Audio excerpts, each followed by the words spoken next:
നമസ്കാരം. കൊല്ലം സ്വദേശിയായ സുരേഷ് പൈ എന്ന യുവാവിന് നേരിട്ട ഒരു ദുരനുഭവമാണ് നിങ്ങളുമായിട്ട് ഞാൻ പങ്കുവെക്കുന്നത്. അദ്ദേഹത്തിന് സംഭവിച്ചത് എന്താണെന്ന് പറയുന്ന ഒരു ചെറിയ വിഷ്വൽസ് നമുക്ക് കാണാം. ഇത് കൊല്ലം നമ്പാരത്ത് അമ്പലത്തിൽ സൗണ്ട് കുറച്ച് വെക്കാൻ പറഞ്ഞതിന് എന്നെ മൂക്കിനിട്ട് ഇടിച്ചതാണ്. കണ്ടില്ലേ? എൻ്റെ പേര് സുരേഷ്, കൊല്ലത്താണ് താമസിക്കുന്നത്. നിങ്ങൾ കാണുന്ന പോലെ അദ്ദേഹത്തിൻ്റെ മുഖത്തിന് മാരകമായിട്ടുള്ള പരിക്കേറ്റിരിക്കുകയാണ്. മുഖമാകെ ചോരയുണ്ട്. അദ്ദേഹത്തിൻ്റെ മൂക്കിന് ഇടിച്ച് അദ്ദേഹത്തിൻ്റെ മൂക്കിന് പൊട്ടലുണ്ടായി. അങ്ങനെയാണ് ഈ പരിക്ക് പറ്റിയിരിക്കുന്നത്. അദ്ദേഹം പോലീസ് സ്റ്റേഷനിൽ പോയി പരാതി രജിസ്റ്റർ ചെയ്തു. പോലീസ് എഫ്ഐആർ ഇട്ടിട്ടുണ്ട്. അതിന്മേൽ അന്വേഷണവും നടപടികളും ആരംഭിച്ചും കഴിഞ്ഞു. എന്താണ് സംഭവിച്ചത്? സുരേഷിൻ്റെ വീടിനടുത്ത് ഒരു ക്ഷേത്രമുണ്ട്. ഈ ക്ഷേത്രം ഒരു പുരാണ ക്ഷേത്രമോ ദേവസ്വം ബോർഡ് ക്ഷേത്രമോ ഒന്നുമല്ല. ഏതോ ഒരു വ്യക്തി അയാളുടെ വീട്ടിൻ്റെ പറമ്പിൽ ഒരു ക്ഷേത്രം തുടങ്ങി അങ്ങനെ നടത്തിക്കൊണ്ട് പോരുന്നതാണ്. അപ്പോൾ അവിടെ കുറേ ദിവസങ്ങളായിട്ട് എന്തോ ചില പരിപാടികൾ നടക്കുന്നു. അവർ ഉച്ചഭാഷിണി ഉപയോഗിക്കുന്നുണ്ട്. അപ്പോൾ ഈ ഉച്ചഭാഷിണിയുടെ ശബ്ദം ഒരു ശല്യമായിട്ട് മാറിയപ്പോൾ സുരേഷ് ചെന്ന് അവരോട് പറഞ്ഞത്, നിങ്ങൾ ദയവ് ചെയ്തതിൻ്റെ ശബ്ദം കുറച്ച് വെക്കണം, ഞങ്ങൾക്ക് ഇത് മൂലം ബുദ്ധിമുട്ടുണ്ടാകുന്നുണ്ട്. അതേ തുടർന്നുണ്ടായ വാക്കുതർക്കമാണ് അസഭ്യം പറച്ചിലേക്കും കയ്യാങ്കളിയിലേക്കും ഒക്കെ എത്തിയത്. സുരേഷ് വളരെ മാന്യമായിട്ടാണ് അവരോട് സംസാരിച്ചത്. എന്നാൽ ഭക്തന്മാർക്ക് മാന്യതയില്ല എന്നുള്ളത് നമുക്കറിയാമല്ലോ. ഭക്തന്മാർ അദ്ദേഹത്തോട് മോശമായിട്ട് തന്നെ പ്രതികരിച്ചു, അസഭ്യം പറഞ്ഞു. അതിൽ ചിലർ അദ്ദേഹത്തെ ആക്രമിച്ചു. അങ്ങനെയാണ് അദ്ദേഹത്തിന് ഈ പരിക്ക് പറ്റുന്നത്. നിങ്ങളൊന്ന് ആലോചിച്ച് നോക്കണം. നമ്മുടെ നാട്ടിലെ ഏറ്റവും വലിയ ശല്യങ്ങളിൽ ഒന്നായിട്ട് മാറിയിരിക്കുകയാണ് ഈ അമ്പലങ്ങളും പള്ളികളും ചില രാഷ്ട്രീയ പാർട്ടികളുമൊക്കെ ഉപയോഗിക്കുന്ന ഉച്ചഭാഷണി. ഉച്ചഭാഷണിയുടെ ശല്യം ഏറ്റവും കൂടുതൽ ഉണ്ടാക്കുന്നത് മതങ്ങൾ തന്നെയാണ്. മുക്കിന് അമ്പലങ്ങളും പള്ളികളുമാണ്. എല്ലായിടത്തും എപ്പോഴും എന്തെങ്കിലുമൊക്കെ പരിപാടി കാണും. എന്ന് പറഞ്ഞു കഴിഞ്ഞാൽ നാട്ടുകാർക്ക് ഈ ശബ്ദകോലാഹലമില്ലാതെ ജീവിക്കാൻ സാധിക്കാത്ത സാഹചര്യം. ഈ മൈക്ക് ഉപയോഗിച്ചിട്ട് അവർ ചുറ്റുവട്ടത്തുള്ള ആൾക്കാരെ മുഴുവൻ അവർക്ക് ആവശ്യമില്ലാത്ത ചില കാര്യങ്ങൾ കേൾപ്പിക്കുകയാണ്. ഒരു അമ്പലത്തിലോ പള്ളിയിലോ എന്തെങ്കിലും പരിപാടി നടക്കുന്നുണ്ടെങ്കിൽ ഈ ഉച്ചഭാഷണി വെച്ച് നാട്ടുകാരെ മുഴുവൻ ഇത് കേൾപ്പിക്കണം എന്നിവർക്ക് ഇത്ര നിർബന്ധം എന്താണ്? ഇവരെന്തുകൊണ്ടാണ് ശബ്ദമലിനീകരണത്തെക്കുറിച്ച് ചിന്തിക്കാത്തത്? നിങ്ങൾക്കറിയാം, ശബ്ദമലിനീകരണം നമുക്കുണ്ടാക്കുന്ന ദുരിതങ്ങൾ ചില്ലറയല്ല.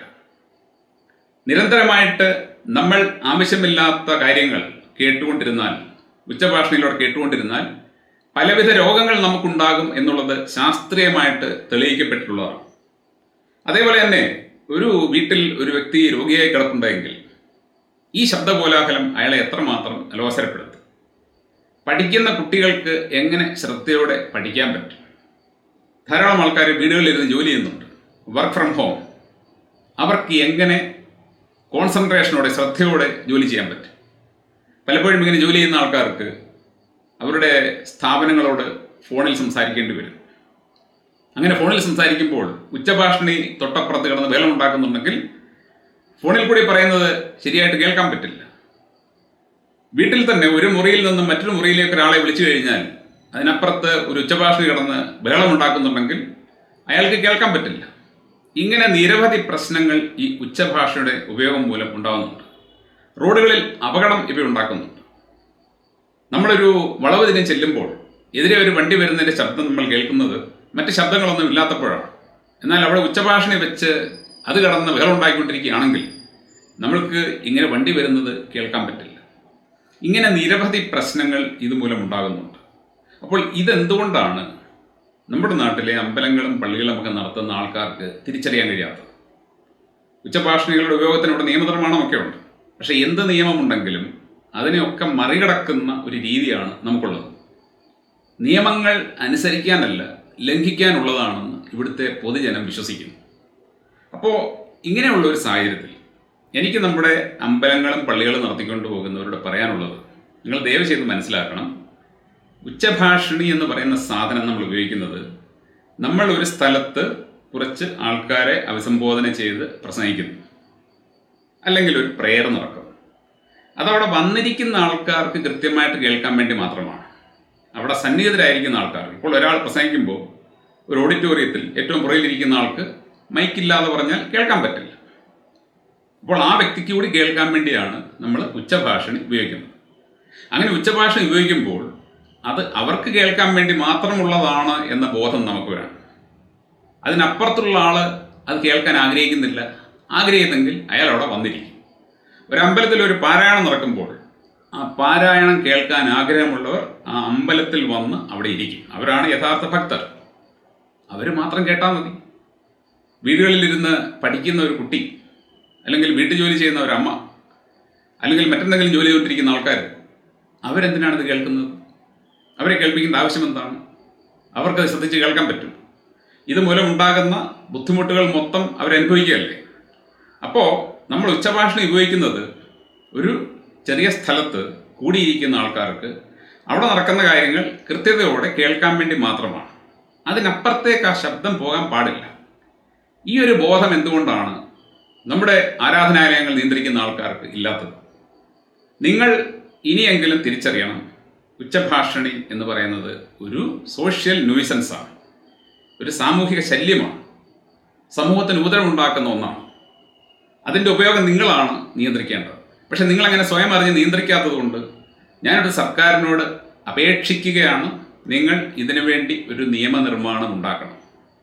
ഉച്ചഭാഷണികൾ ആരുപയോഗിച്ചാലും ശരി, അതുണ്ടാക്കുന്ന ശബ്ദം അത് എവിടെയാണോ ഉപയോഗിച്ചിരിക്കുന്നത് ആ സ്ഥാപനത്തിൻ്റെ കോമ്പൗണ്ടിന് പുറത്തേക്ക് പോകാൻ പാടില്ല. അതിൻ്റെ ശബ്ദം ആ കോമ്പൗണ്ടിൻ്റെ ഉള്ളിൽ നിൽക്കണം. നിങ്ങൾ ഡെസിബിൾസ് ഒന്നും വെച്ചുകൊണ്ട് നിയമം ഉണ്ടാക്കണ്ട. റോഡിലും മറ്റിടങ്ങളിലും കൊണ്ടുവന്ന് മൈക്ക് കെട്ടി വെക്കാൻ ആരെയും അനുവദിക്കരുത്. ഒരു ക്ഷേത്രത്തിൻ്റെ പരിസരത്ത് നടക്കുന്ന അല്ലെങ്കിൽ ക്ഷേത്രത്തിൽ നടക്കുന്ന ചടങ്ങുകളുടെ ശബ്ദം ഉച്ചഭാഷണിയിലൂടെ ആ ക്ഷേത്ര പരിസരത്ത് തന്നെ നിൽക്കണം. അതിനപ്പുറത്ത് താമസിക്കുന്ന വീട്ടുകാരന് അതുപോലെ ശല്യമുണ്ടാകരുത്.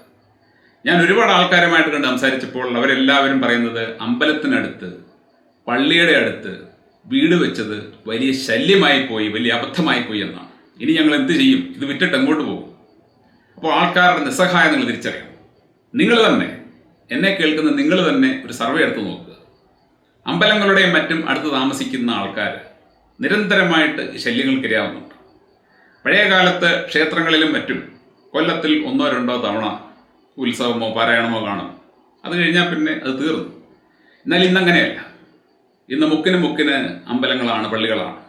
ഇപ്പോൾ ഈ സുരേഷിൻ്റെ അയലത്ത് അയാൾ സ്വന്തമായിട്ടൊരു അമ്പലമോ തുടങ്ങിയതുപോലെ ഒരുപാട് പേര് സ്വന്തമായിട്ട് അമ്പലം തുടങ്ങിയാണ്. അവിടെ 1-2 പരിപാടി നടത്തി കഴിഞ്ഞാൽ കുറേ ആൾക്കാർ വരും, പൈസ ഇടും, അതെല്ലാം അവർക്ക് കിട്ടും. അപ്പോൾ ഒരു ധനാഗമന മാർഗമായിട്ട് ഇന്ന് ഇത്തരത്തിലുള്ള ക്ഷേത്രങ്ങളെയും ആരാധനാലയങ്ങളെയും പലരും ഉപയോഗിക്കുന്നുണ്ട്. അങ്ങനെ ജനങ്ങളെ ആകർഷിക്കാൻ വേണ്ടിയാണ് ഇവർ ഈ ഉച്ചഭാഷണി വെക്കുന്നത്.